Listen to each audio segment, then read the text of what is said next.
feel like I've always been aware of the socio-political battle lines between differing thoughts on abortion or preemptive war, big ideas.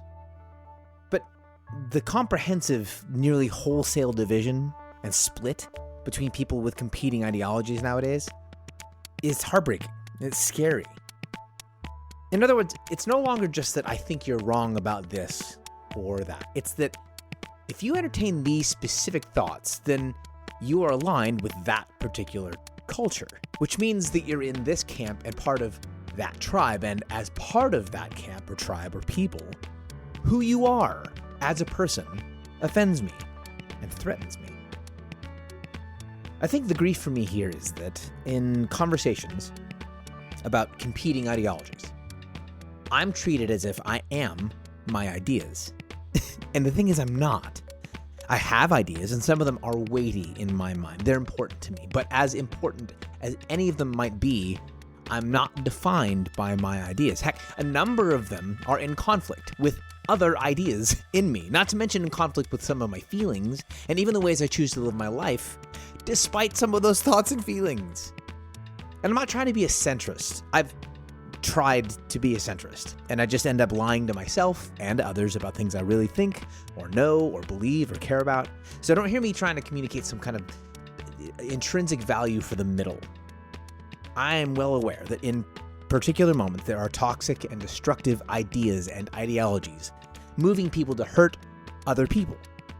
And in those moments, that ideology, that idea must be dealt with, shouted down, undone, deleted. But what makes that kind of effort worth it isn't that there are just better ideas, it's that better ideas make for healthier and more whole people.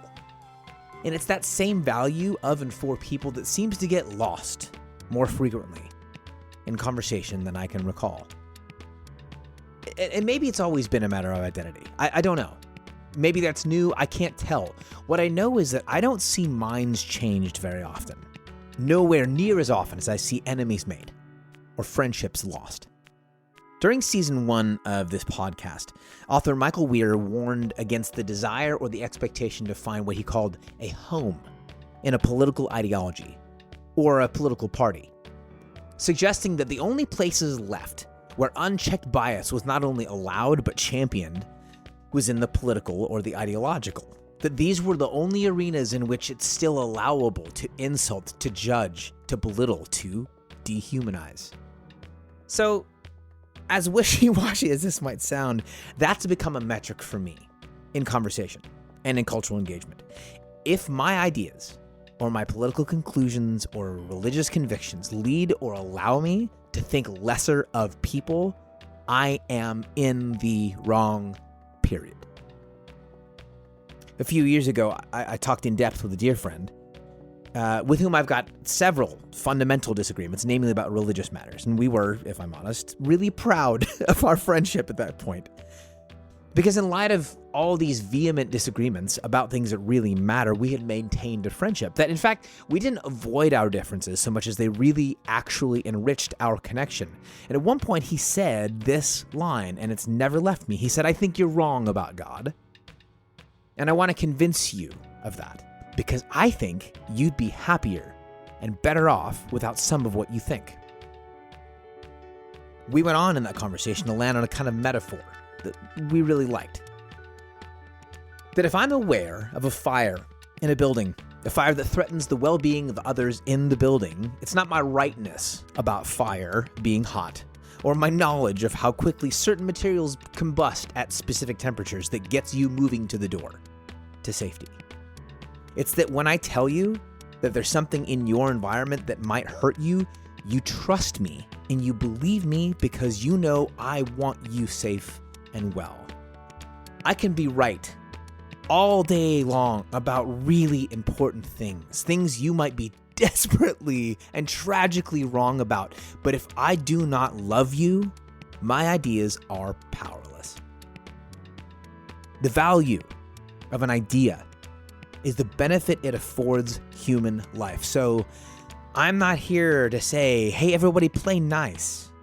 What I am saying is that no idea and no ideology is more important than the people who hold it.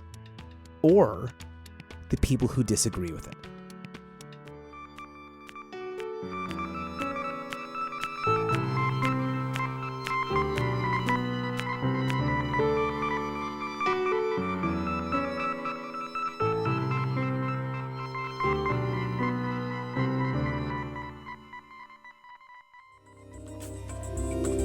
In the park near my house is a series of trails that intersect a small creek in a few spots, and in the winter, that creek rises and it's almost impossible to cross at one location.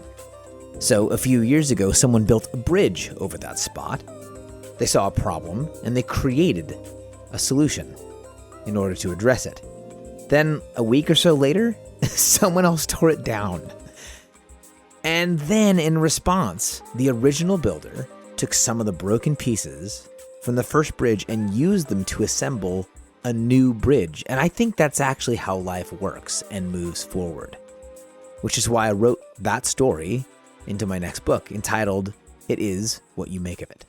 15 stories that push back against the kind of it is what it is thinking that keeps us from entering into the world around us and living fully. The book comes out on June 1st. You can pre-order it now. I hope you do.